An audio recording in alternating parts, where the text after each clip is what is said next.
Hey, buddy. My man. Hey. There he is. Hey. He There's looks so you. different than I remember. It's really because my attic is no longer full of junk in the floor. It's all in the corner. Very spacious. But you also have kind of a Sean Lennon thing going on here, man. I Oh, like it. that's bros. Just give me Yeah. some quantum mechanic banter, and I'll take care of business. That's my boy. I remember hearing him at I think it was Peach Fest where he said something about quantum mechanics, and I was like, I love you. It's not exactly quite how I'm envisioning it, but like, let's have a discussion and talk about it later. You're like cheering him on. You're like, it's actually a little bit more metaphysical than Yeah, that, dude, but I like how you're holding back part of it to apply to a general audience, but like I think there's a little more we could get into about this. Woo! he could just hear everything. He's like, yeah, that guy right there. Yeah, he gets it. Yeah, he got it. Yeah, I was pretty sure he was gonna try to introduce himself to me, but Oh man. maybe I'll just walk up to him and be like, "Are you a mirror?" Be like, well, quantum mechanically, yes. Well, there's that, and now there's also you're now the second podcast co-host in my life that has a resemblance to Sean Lennon. I mean, we got to get him on a guest as Let's a guest. let's do it. Let's get him get a bass in his hands. Yeah. I Yeah, bet he's dope at bass. I bet you know he's got some swag like old school McCartney edition bass in his apartment or something. 100%. It's like this big, but like he just plays like each string individually, kind of. Little U bass. Yeah, exactly. A McCartney U bass would be cool. Yeah, I want to get a U bass. Do you have one of those? I do. I have it right over there. I actually was fucking with it last night. I have some issues with it's either the wiring inside or just needs a new battery. Here, I'll just get it because it's almost arm's length.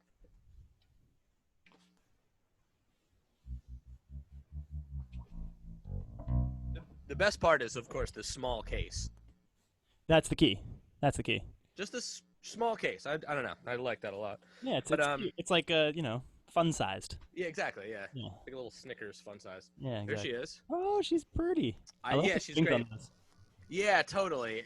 Have you played one before? No, I think the only one I've seen directly is John Ferreira's one. I mean, not in person, but just like through Yeah, videos and stuff. yeah. He has an endorsement for through Kala. They're like rubber strings, so they're Yeah, very interesting. But can you unfortunately, slide yeah, them pretty well? you can slide totally like more easily than you might want to, but you can't bend any notes. If you bend a note, it just like kind of rolls the rubber. Hmm. So I can't plug it in, but you can kind of hear it through my mic if I turn up my mic a little bit. Get it down here. Oh yeah.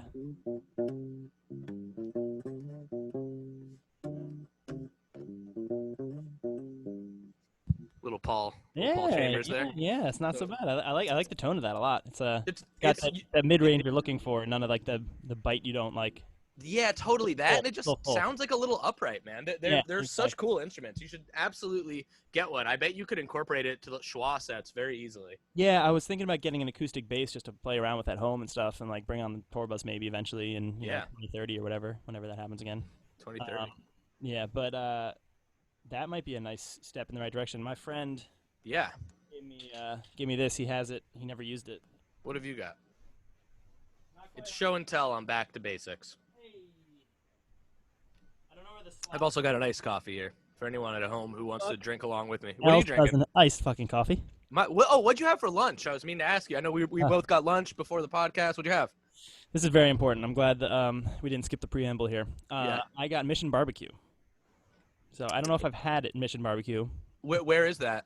There's one. They're all over the place. Okay. But I'd heard of it. I thought it was decent. Their mac and cheese was okay until we added salt and pepper, which Okay. is fair. But Sure. That's kind of the barbecue mac and cheese. It almost has to be a little bit like bland and watery to be real barbecue mac and cheese. the sauces were real good. The pork Okay. was amazing. Chicken was okay. Okay. Set out like blanket in the field. Cece took a break, so we were like just sitting in a field, kind of like hanging out, eating, barbecue. I got my phone fixed. New battery, new charging port, and new motherboards. Essentially, whole new set up to see if that fixes everything. But basically, Oh for wow. like 24 hours, I didn't have a phone, and it was glorious. I just Right. like couldn't look at it. I went on a walk and just was on a walk. The leash was off. You disconnected into the world, the It's real world a good little and bit. weird. I started like thinking about directions. Like, why don't I look up if it's like Route One south or north, and not think about the exit? Right. That it just like exit A or B. It's just like, well, look, and then just follow the signs. It's not a big deal, you know. Man, I miss that map thing. I've been thinking lately. I have a theory. Hear me out on this. I'd be curious to hear what you think of Oh, this. I will hear you out on this, Sir Luke. It's been Okay. too long since I've heard you at all, so I'll hear you in, Okay. out, up, down, left, right. Let's do this. Back to basics is this podcast is the perfect place for me to unveil this theory. It's great to get back to basics. Just to put that out there. Agreed, brother. We're back. How's my volume, by the way? You sound great. Yeah, Me too. yeah, you look good too. Yeah, you too, man. Oh, thanks. We're off to a good start. We're off and So running.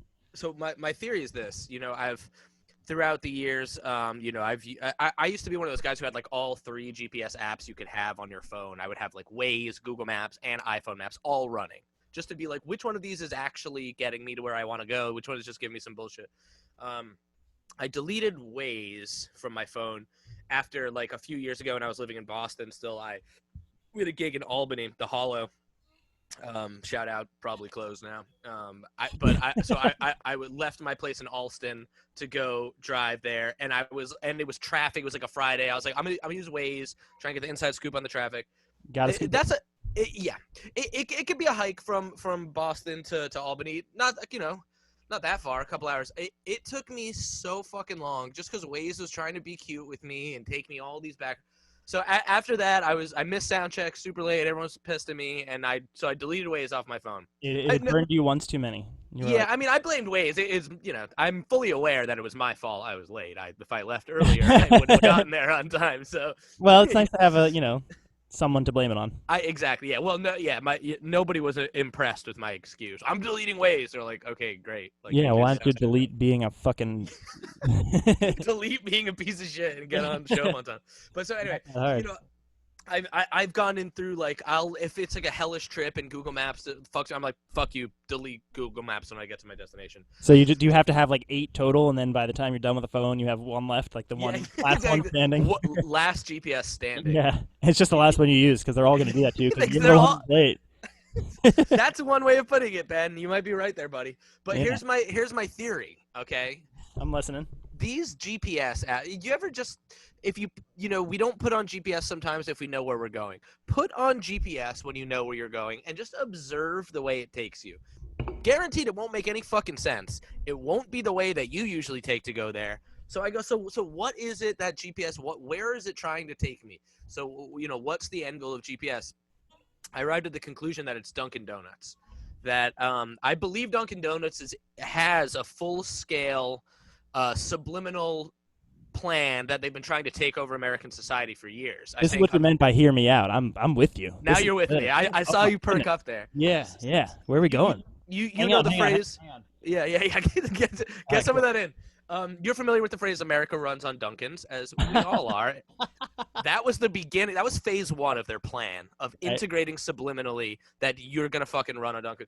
I envision a future, a dystopian future, where Dunkin' Donuts logos are on top of hospitals and every fire stations firemen are going to use iced coffee to put out fires.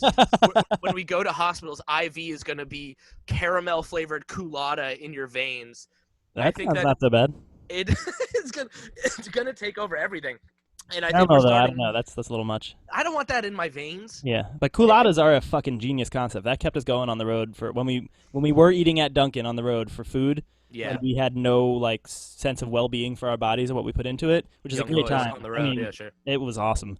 But yeah, They get you through in a pinch, man. But I think that there's a mass plan here, a mass conspiracy, and I think we're starting to see some of it in GPS. I think that Google Maps is run by Dunkin' Donuts, and that so America runs on Dunkin'. Is GPS technically part of America? Which it is. The global Absolutely. positioning system has been set up by America. Actually, that's where China's kind of coming in and putting their own GPS in, so that if it comes down to it, and people are too addicted to Dunkin', they can cut that out. Or if war or something, they can take down our GPS. But if GPS is American and America runs on Dunkin', shouldn't GPS technically run on Dunkin'? Is that Exactly. transitive property? I I think went that to school. you just connected some pieces that I haven't, but we've I'm arrived glad at we're the here same doing them. destination. Yeah. Yeah, which is a Dunkin' Donuts. And that's where we're at, and that's where you'll find yourself arriving. Because Dunkin' Donuts runs Google Maps, and so it's going to take you the route where there are Yeah. the most Dunkin' Donuts So it's really always. maximizing visual connection to Dunkin' Donuts. It's just running you by as many as possible. Yeah, exactly. And it's subliminally just taking us there, so our brains are trained and wired then to, okay, well, I go on this route. You don't know that you're going on that route because there's Dunkin' Donuts, and then you're eating it and you're drinking every day. So That that's you've my broken theory. something open. I think you should talk to BuzzFeed. They're gonna break the story. BuzzFeed could fuck off. They're probably run by Dunkin'. I don't know, man. They're pretty powerful industry. It's true. Well, But yeah, that's my theory. that's an interesting theory. Yeah, I followed GPS down to drop my phone off, and then I shouldn't have done this to see how if I could have figured it out, which I easily could have. I didn't You're wasn't right. really in a rush or anything, but I brought my iPad and my Wi-Fi so I could use that for GPS on the way back. Oh, And I went like the standard way I came, and I was like, all right, I went to College Park, so Route One took me to 32, took me to 29. I was like, there's got to be an easier, different way to do this. So on the way back, I took a different route, still on GPS, but it was a much smoother. And it's like, why would I ever go the other way? It's like highway, right. highway, road. This was just like highway, then another highway, and then you just kind of like loop around and you're there. Well, I can tell you why you usually go that way Dunkin', because yeah, there's Dunkin' Donuts on those yeah, roads. hmm, That's that's it. it. That's it. So what's Starbucks doing for all this? Are they working on like the bike lanes or something? I could foresee a class war between Starbucks and Dunkin's. Um, but I don't know how it pans out. I think Starbucks was late to the game. I think Yeah. Starbucks was more focused on just coffee and less global domination, and that's where Dunkin's has the edge. Yeah. Boy, the things you learn here on Back to Basics. This is that's good stuff. So anyway, as I was saying, my friend gave me this, Oh, there we go. which is Nice. Oh, I like the little. You got the little Orioles guy there. yeah, yeah. He tried to give it to Chris Jacobs. He gave me a slide with it, which I can't find, so I'm using this Fabergé egg or glass egg or something. What? That is amazing. What is that called? Sure. The egg or the base? The bass. I have no idea. I think someone just made it. I don't even It's know. 3 strings. Yep, I haven't even checked the tuning really. I mean, I know it's in tune, but I don't know what it's Wow. tuned to. I Let's don't know. hear it. I don't think it's coming through. I can, yeah, faintly hear it. Yeah, so but it's not. Oh, I can hear that. Yeah. So That's it that has sweet it has a sound of quarter, unplugging. it has a quarter inch jack, but I don't think it's doing anything. Yeah, that's kind of the same with my U-bass. All right, so that's fuck That's the that. price we pay for these small instruments. They look great, but they don't exactly plug into shit. Well, just a little soldering. Right. I like that. God, you got me thinking about Dunkin' now. I kind of want to get a Coolada. Let's do a jam. I also have my melodica handy. Oh, where's mine? Oh, I gave it to his friend's kid. He was fucking around. Aw. Yeah. Okay. Ready? Yeah. Can you hear? Wait, hang on. There we go. You're gonna have to lay it down because Oh, okay. I'm all feel. You're gonna be on top. I'm just all feel. Yeah, yeah. All right. I want to guess this one. All right, you got this. There we go.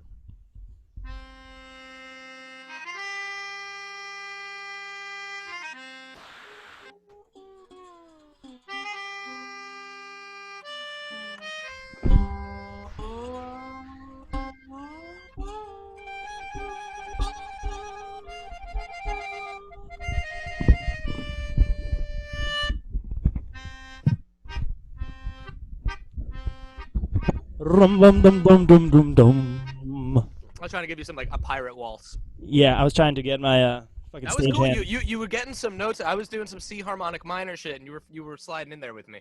All right, go again. I had the microphone. I'm gonna give you that pirate waltz. Yeah. Let's do it.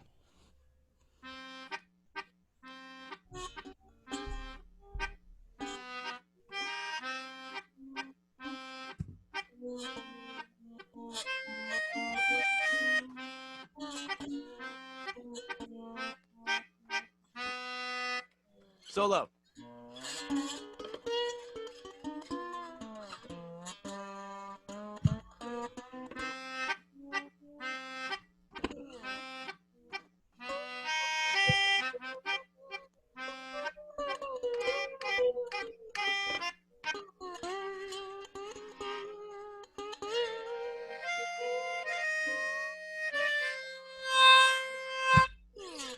Yeah, We sound like Consider the Source, baby. Yeah, just like it. Yep. Yep.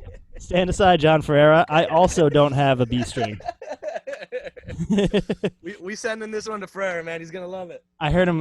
He did an arrangement the other day of "Goodbye Blue Sky." I heard it was It was incredible. unbelievable. And I'm like watching him. Like, let me try that a little bit. Like, I know he's half step off, but I should be able to do it.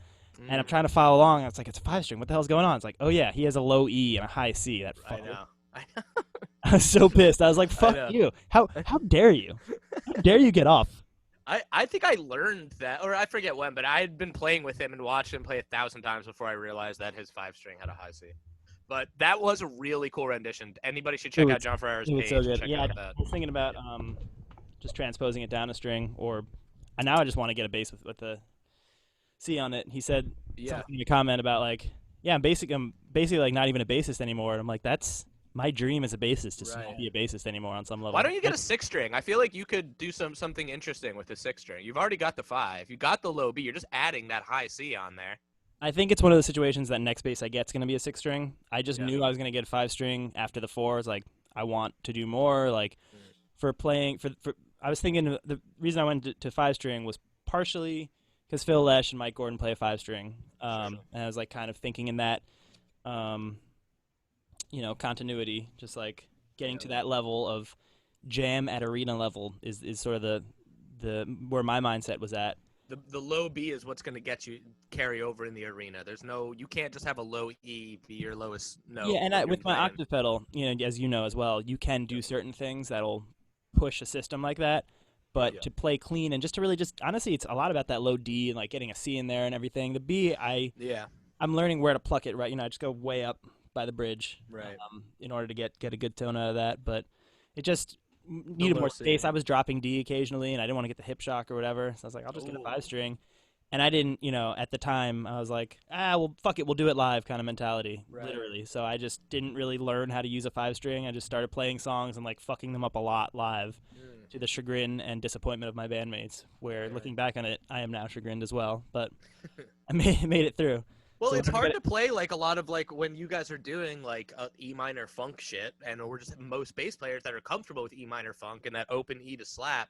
That B string makes it more difficult to get there. And then also just like playing, thinking of the lowest string and like where my finger is on the fretboard. Yeah. Just keep going to the B and like have to like think my way out of it. But yeah, it's weird. It makes you use your brain more than you would think. It's like it's adding an extra string, but it really changes your whole approach. I've got my 5-string fretless here.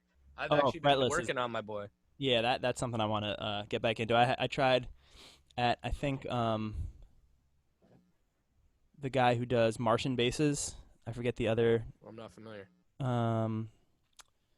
He also did, I think, like Mahali's guitar at the time, and DGN or Becker or one of those guys? It's Becker. I think Becker, yeah. He had a friend who was doing basses, and his name's Martin, but Martin's taken, obviously, so he just went Martian. So he did Martian basses. We found this cool cut of wood, this purple cut of wood, that he was going to do for me, but I was broke and didn't follow up. And that Baltimore Ravens perp? Yeah, exactly.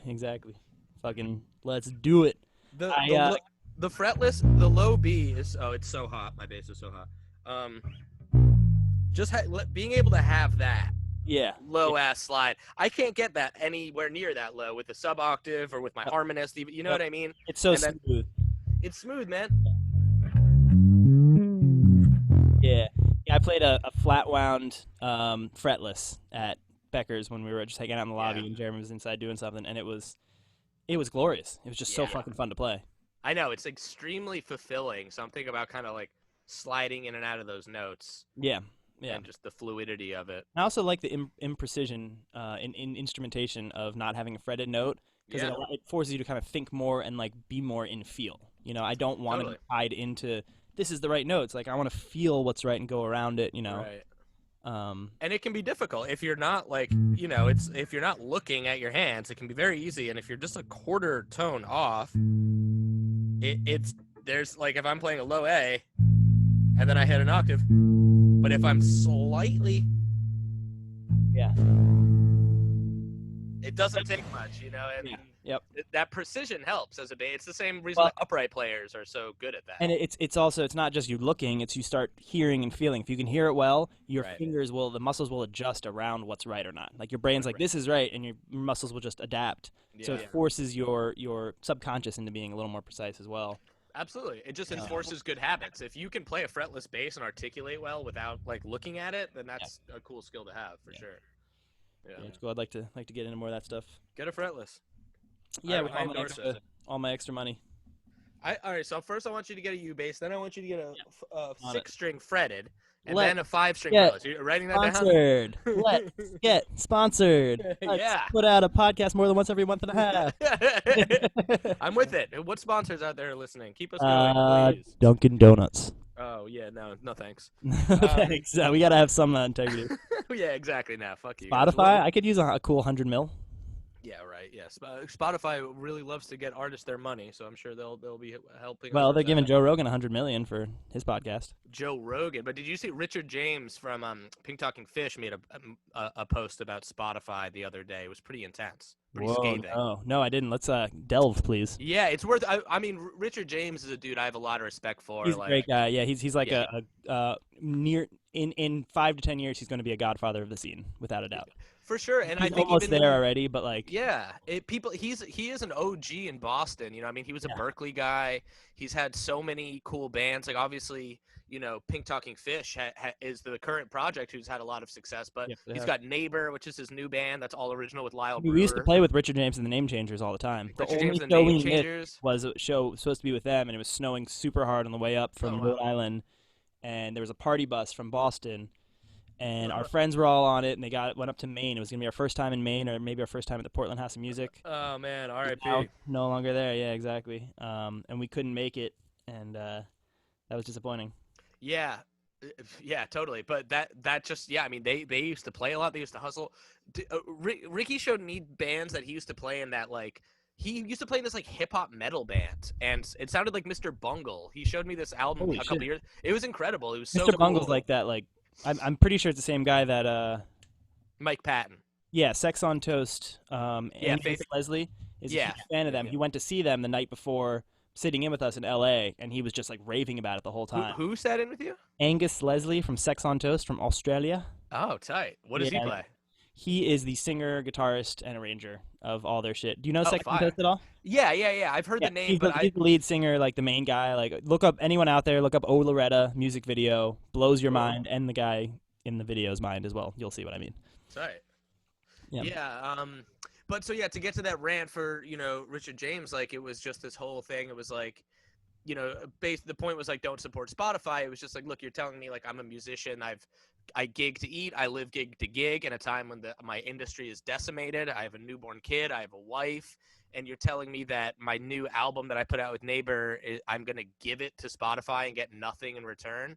And it was basically just that. I'm obviously clearly paraphrasing it. He put it pretty well. But like, yeah, it's intense, man. You think about it. You think about how much musicians are struggling right now. But like, Spotify's not struggling. Spotify's taking your work and your art and making money off it at a time when musicians are really struggling to have a means to live. But I mean, and I would have to read his post as well, but it's his choice to upload it or not. Like Bandcamp, people can go to, and it's just finding new fans. So if he wants his fans to go at a different platform, don't put it on Spotify. But there is an advantage. It's definitely out of whack. The balance is completely skewed in their favor. It's all, balance of power. But I have an idea I need to really develop a lot further called the Groove Collective. I think I mentioned it before. But just create a collective of artists to, have a voice that's anywhere near as big as these behemoth corporations that are, the founder of Spotify is all like, we're doing great things for music. It's like, no, you're doing great things for yourself and for consumers of music. That's not, it might be good for music. Maybe. Is it good for musicians? I don't know. Right. Most of them, probably not. But if there were just better, more voices being heard, before there were unions and people were making money and like corporations were doing well, but individual workers at some level weren't able to eke out a middle class living. And now the creative class is in a similar situation. There's a lot of, do it yourself instead of working for a company or producing a product of sorts, whether you're on Etsy or whatever.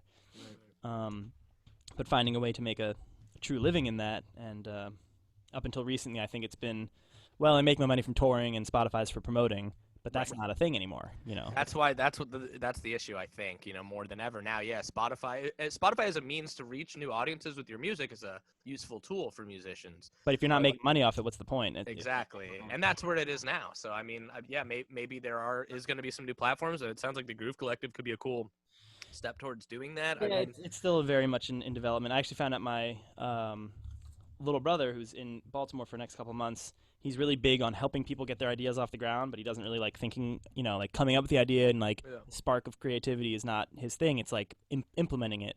right, So I'm trying to hang out with him and work on this idea. I have another friend, Cam Elkins. nice.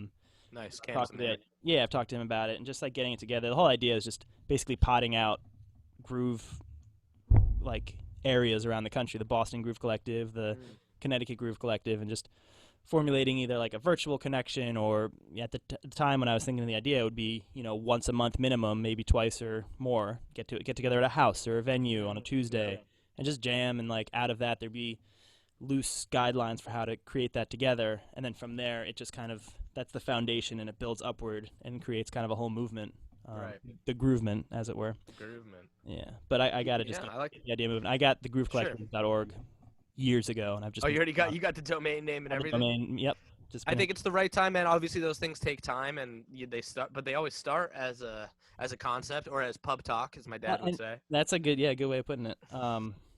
My I was talking to my friend Leland from Try More Mojo in Texas, and they're kind of like up and coming.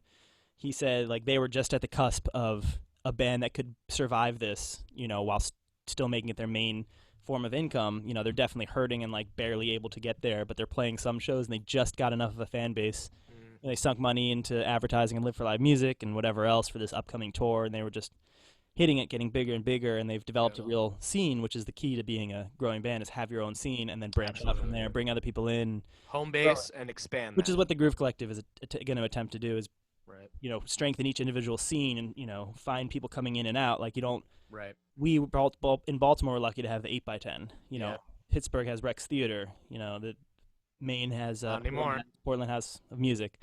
Exactly, but those are the things that were, and it should transcend individual buildings or individual people or individual bands. It should just Yeah, stay moving and kind of pass forward. So yeah, that's the and it's concept. up to those individual communities now too. If anyone out there is interested in getting involved in any way, just email Yeah. ben@back2basics.com. I have my Groove Collective email too, but I don't know what it is, so let's start there. I think it's a good idea, man. I think that the time is now for musicians to start brainstorming together and get creative with ways that we can present music to people, that you can monetize it, but also that you can just share it and support each other. And their music lovers out there are willing to support their favorite artists. We're Exactly. willing to support each other, and Yep.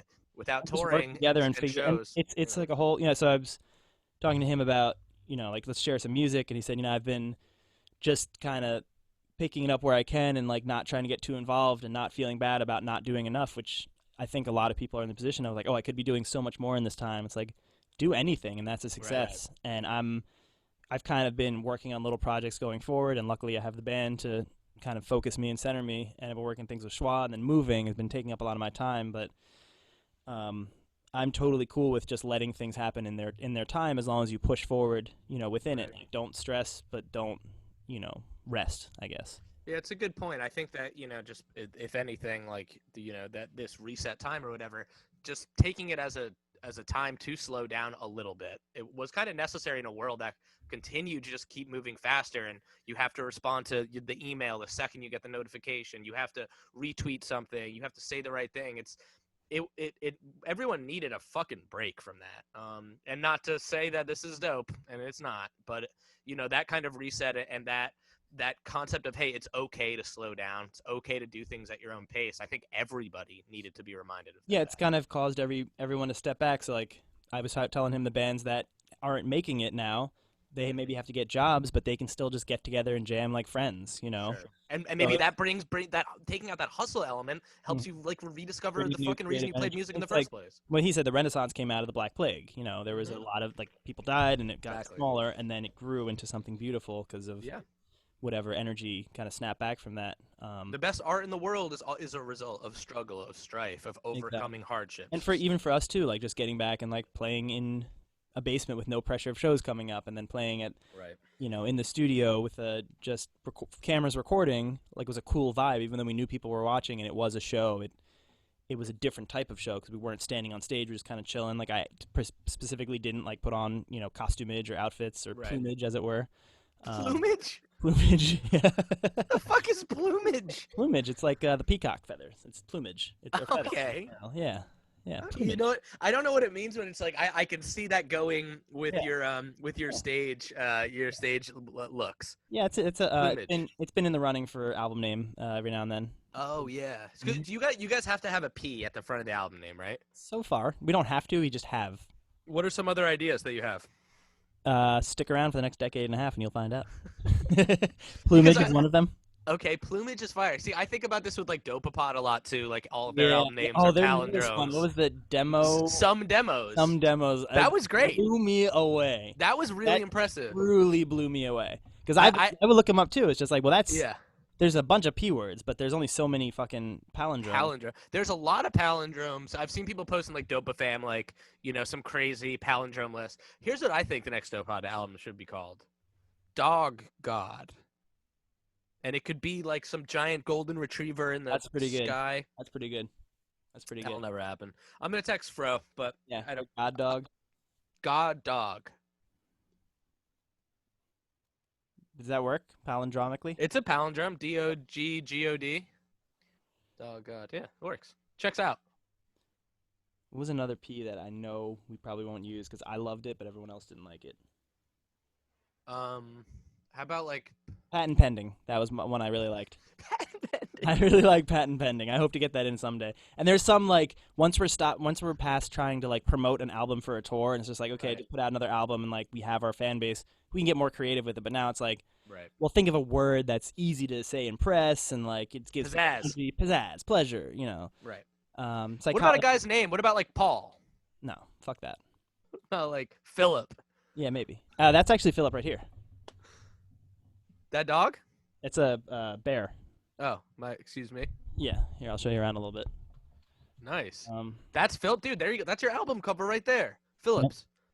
So there's You got that's the my whole little squad. chest area. So I really just put that's where everything still is. It's just still Okay. kind of in the corner. Okay. But this was all covered in shit, and I'm Yeah, nice. But There we go. Yeah, we got the little schwa station. yep, got I like it.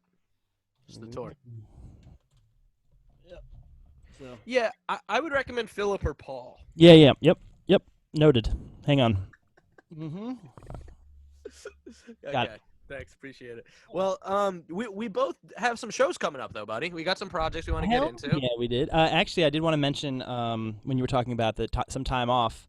Yeah. I don't remember if I talked about this because I don't remember when our last podcast was, but Yeah. when we were in Philly, it was one of the house crew was like talking about this whole time, and he's like, if we could plan for one of these every like 10 years, it would be great. Like, it sucks that it's happening now, but he hasn't not worked 90 hours as a stagehand, a professional Philly like union stagehand for probably the last 10 years or something. He's like, it's nice to have a break. It's just we didn't know it was coming. And That's kind of what Eli Winderman was going when Dopapod took that hiatus, right? He shared that TED talk, right. where it's like I forget the intervals of how long it is, but every year everybody takes whatever, a month or a week or whatever Well, off. In the Jewish religion, there's something called Shemitah, I believe it is. He's going to kill me if I get it wrong. But every 7th year, farmers are commanded, and it's predominantly a farming religion, like a nomadic farming kind of combo type thing. Sukkot, for example, is you build the thing out in the field and stay with your crops, and a lot of it is based around just that, that type of agriculture. And every 7th year, you're supposed to not grow anything. So you grow and prepare enough for the 6 years to take that 7th year off and basically let the soil recharge. They say it's God's commandment, or God's commandment not to eat pork because that's maybe dirtier and would get you sicker. So there's certain elements that maybe God did tell them that, or maybe it just evolved over time because people just thought, let's try this, and it seemed to work, so that became holy or consecrated. Right. That's interesting. thing. Yeah, that seems like that's the concept, I right? think That's this what. is actually perfect. Hey, is it Shemitah, the 7th year thing? All right, cool. I'm in the middle of a podcast. So I just brought it up, so perfect timing. Podcast with Luke. Yeah.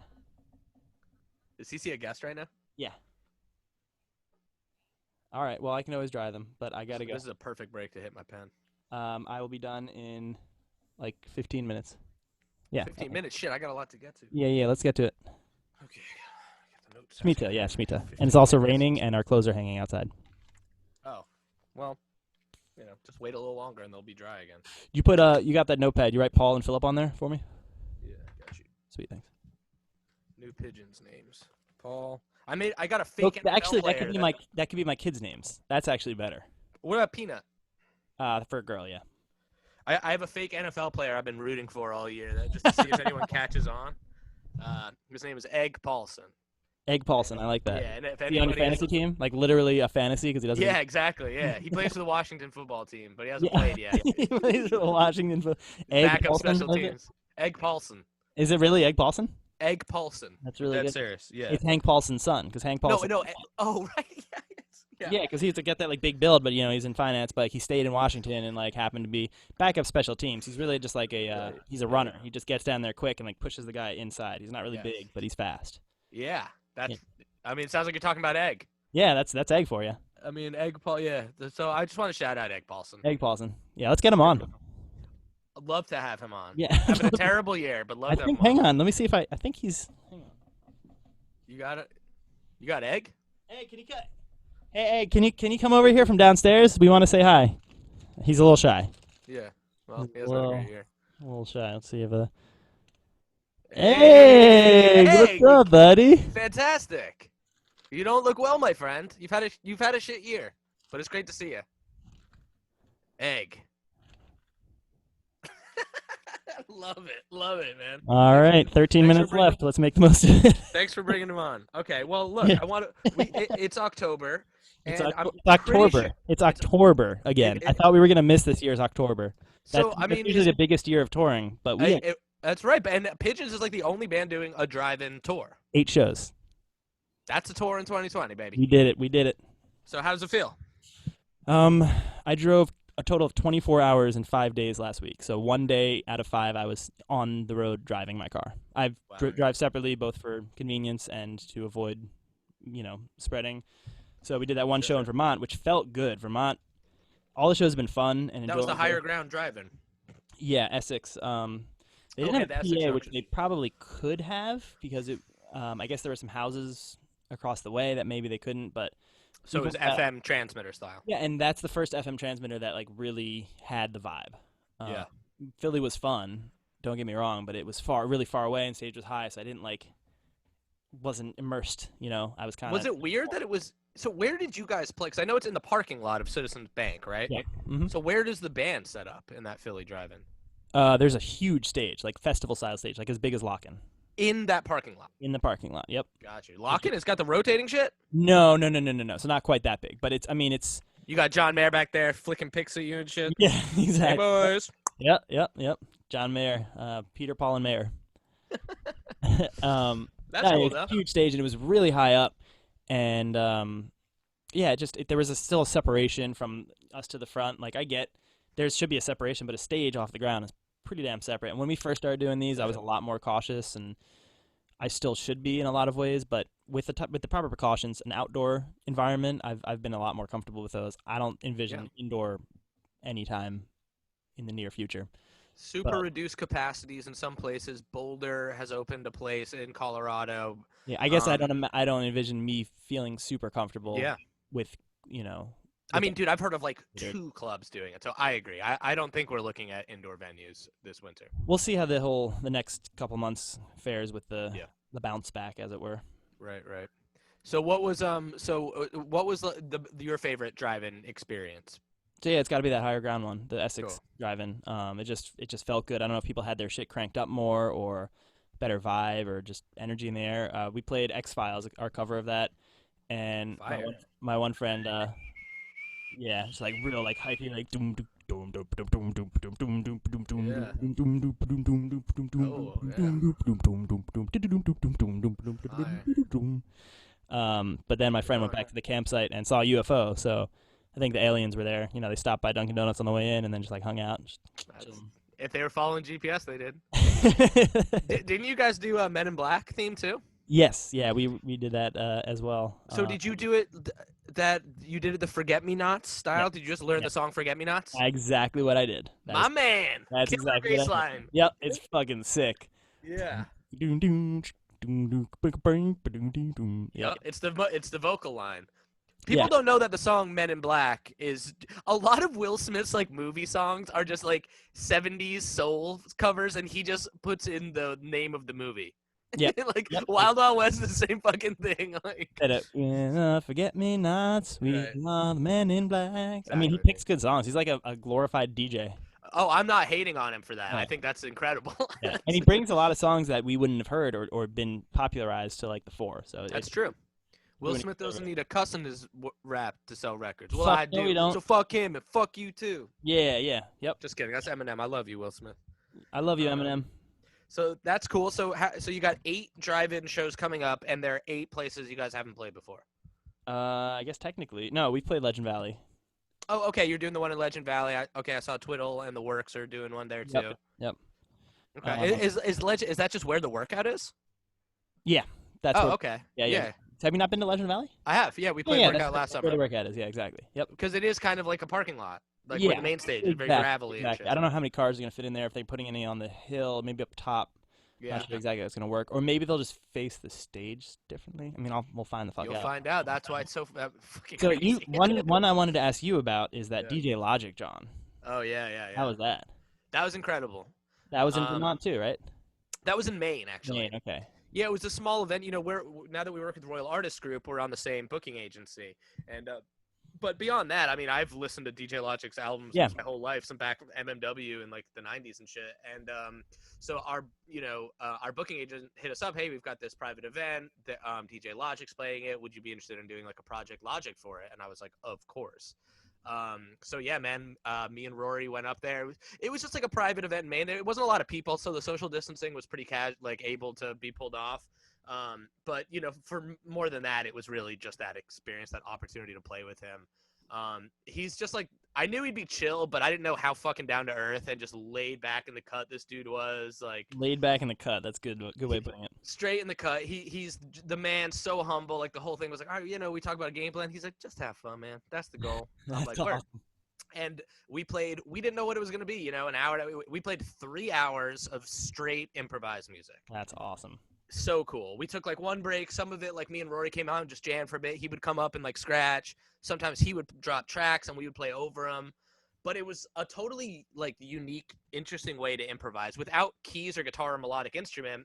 Like me and Rory could go back to our MMW days and throw down just some kind of like casual hip hop groove, some like illy, and then like he would. It's such a cool instrument to improvise with, turntables, So super like unique, super cool. Rhythmically melodic kind of.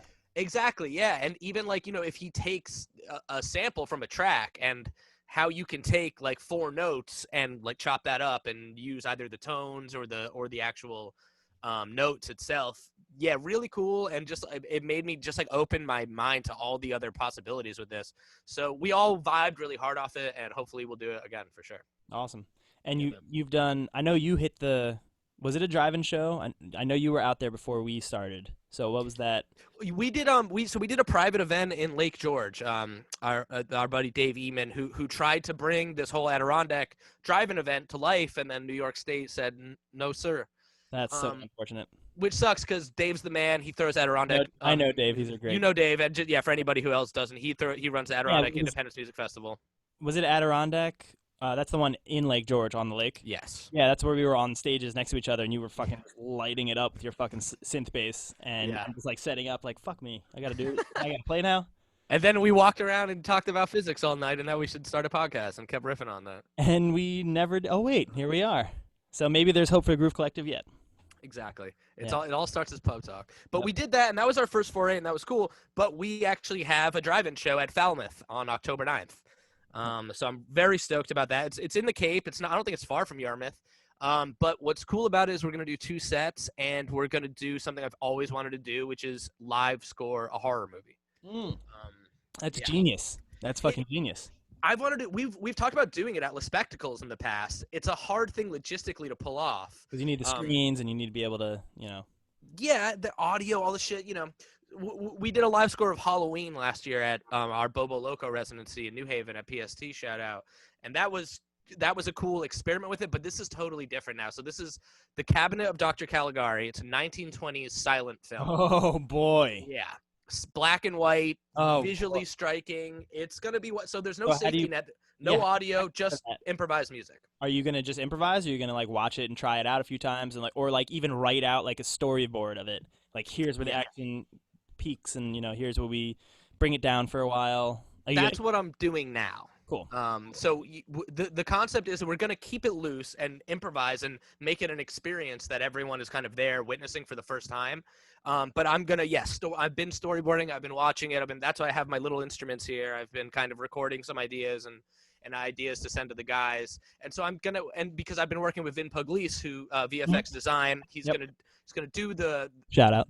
shout out. He's the man, visual genius wizard. He's going to do visuals for that, and then we're doing a special set with all custom visuals from him. But we've been brainstorming ideas for this live movie score, and he's going to he's going to like be superimposing us on the movie. We're going to like bring different lighting effects as the movie changes colors. So we've got some really cool, interesting ideas. That's really cool. So we're going to keep it loose, but try and kind of have a frame for it. And then hopefully the plan is to get to the drive-in and do a dress rehearsal the day before. Just because this is going to be a new thing for us. So, and there's going to be a lot of variables, but yeah, it's super, super exciting. Nice. Yeah.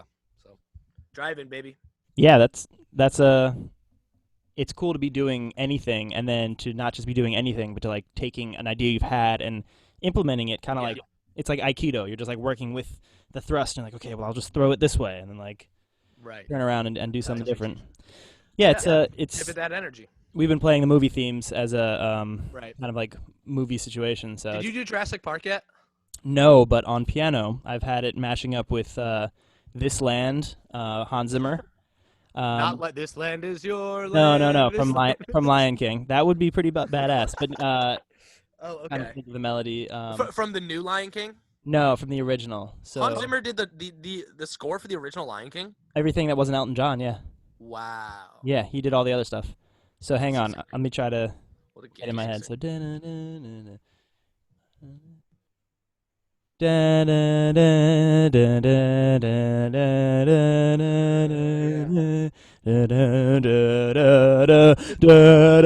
It sounds like Jurassic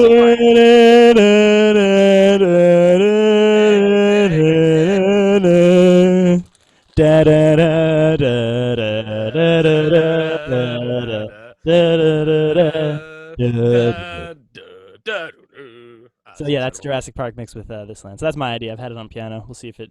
Oh, you got to do it, man. Come on. You got to do it. I played a bass arrangement of Jurassic Park for you a couple episodes back. It's true. I'll give you the harms for. I got you on the chords, bro. Cool. I'll pay you what Spotify would pay you for that. It's beautiful. Perfect. We're all in I agreement. could use it. Perfect. Yeah. Yeah. So I'm stoked on that. I'm stoked you guys are doing that. One more thing I just wanted to drop real quick. I wanted to even say it today. We just announced an event and it just sold out actually. So. Oh fuck yeah! Tell the people. Yeah. What are they missing? What are they missing, Luke? So everyone's missing Le Getaway. Oh. This is something.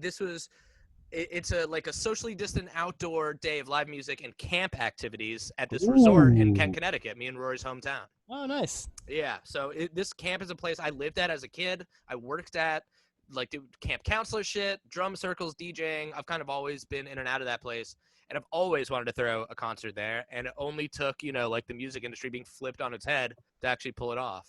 Well, you're welcome. So, yeah. Well, yeah, thanks everyone. But so yeah, dude, we're super excited. We knew it was going to do well and be an exciting thing and be handled safe and responsibly, but I didn't expect it to sell out in 8 hours. So, yeah, that's epic, man. I mean, people are. That's the beauty of the scene we're involved in. Is it's not just going to see music; it's connecting with the community. So people are feeling cut off from that. Yes. Essential life force, essentially. Yes. And so they're coming back into it, and now that we're all figuring out how to do it better, and I know. One of our shows, I won't throw them under the bus, but the first night of it was a haphazard disorganization of parking everyone just next to each other, and we thought they had it on lock and they knew what they were going to do and like space it apart like a show before, and it was not right, and so we told them you have to fix this. This isn't right. Cars are not going to be next to each other. It's not what we signed up for.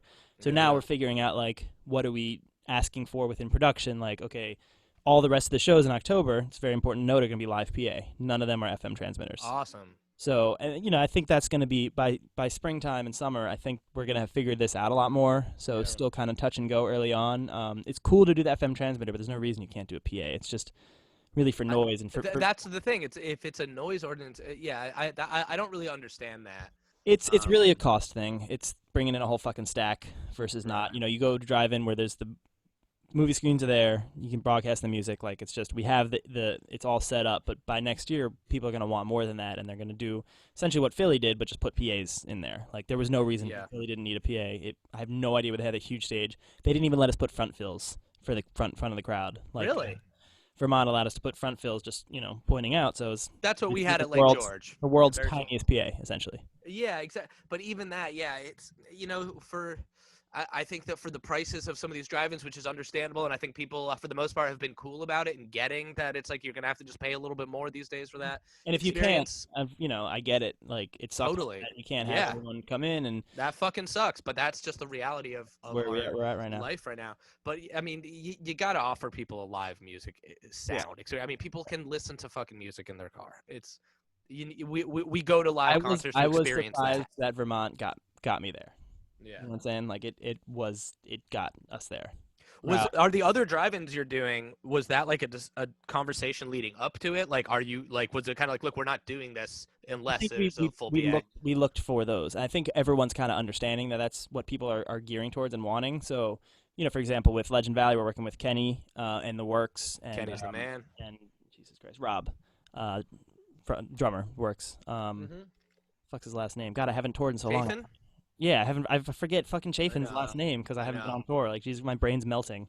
Yeah. I remember we did Bluestone in Columbus. I think we did 2 nights, maybe not. But that church place, fucking awesome, man. We did the winter workout there. That place is wild. It's magical. It's got some energy. It's cool. Yeah, that room is crazy. It's really not to be understated how important it is to lose places like the Rex and Portland House of Music and other places like that. Like, there is energy, and it's like losing a friend. It really is. So why can't we make these churches that are getting government bailouts as music venues close every day?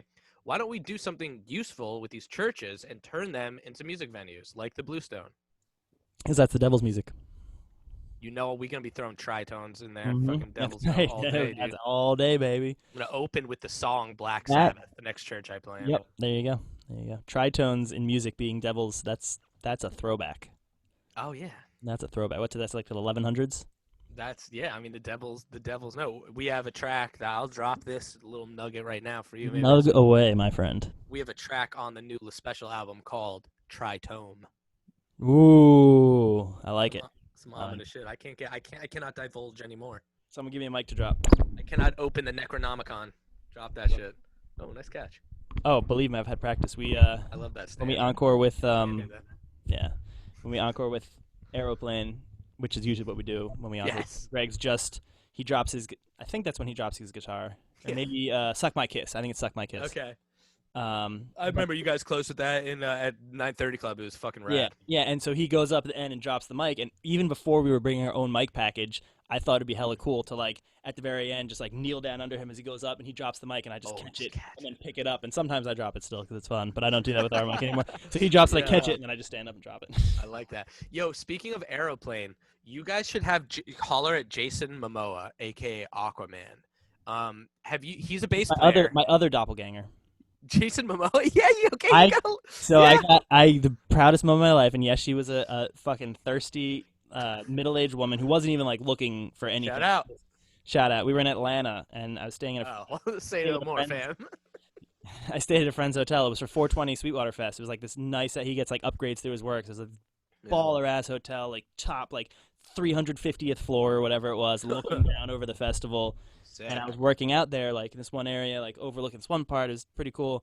This woman comes by and she's like, "Has anyone ever told you look like Aquaman?"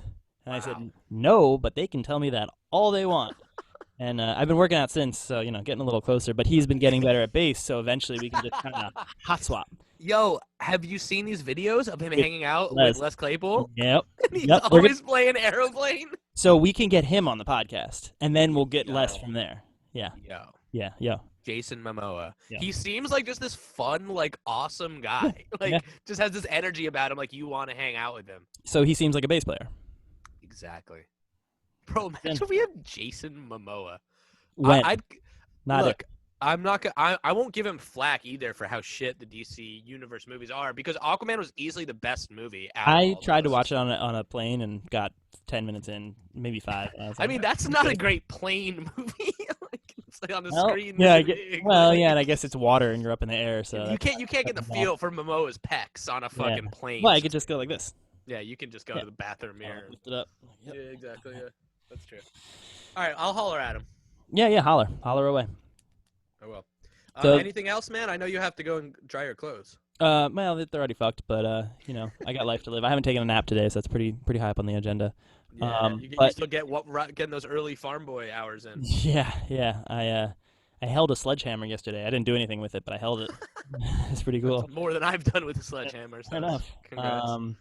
But yeah, no, we should do. I'm enjoying doing these, just like catching up with you and me. And I think we do more of these, and then just have guests sprinkled in. It's good that we had some kind of to front load it, so people know we do guests. And then now I think we just get them in as often as we can. And if we have a guest lined up, even if we do 2 a week, one's us, one's a guest. Sure. Or we could even put them together, just do one of us, and then pop in the guest, kind of like Frasco does. But I like just keeping going with it, and it felt this feels right again.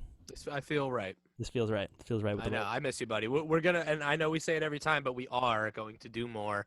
And we appreciate everybody tuning in, checking out. If you want to leave it 5-star review, subscribe to us. We really appreciate that shit. It gets us going. And any guest ideas? When Ben wakes up in the morning to tend to the fields and the farm, yes, he can wake up to a 5-star review. It really that would really get me going. Yep, that gets me past 6:30 to 6:31 every time. But yeah, email Ben or Luke at back2bassics.com for any guest suggestions or topics that you want us to cover, or Jason Momoa, pec shots, whatever. Or just any info as to how we can get Momoa on the show. Yeah, we need Momoa info on it. No, we need a Momoa info. Momoa info. Yeah, okay. I'm getting on social media. I'm gonna try and track him down. Yeah. Well, you're the Instagram guy, so that's technically you. I'm sure he's on TikTok. That I am not on. I heard Trump was banning it anyway. So. Yeah. Well, that's a whole nother conversation. We should do a end of the world podcast on election night or something. Oh yeah, that's not a bad idea. Yeah, it is, but yeah. But it's my kind of bad idea. Exactly. Tritone version of a bad idea. Why don't we just do a live feed of Luke and Ben watching the election results? Because there's watching our country and there's not implode. There's not enough weed or sangria to get us through that together. I'll puff to that, brother. Yeah, brother. One more puff. Puff, Paul. Puff, Paul. Shout out Egg Paulson. Yeah. All right. Well, it's been real. I'll see you soon. And next time, let's record this too. Yeah, next time let's record. Yeah. Cool. See you. See you, buddy.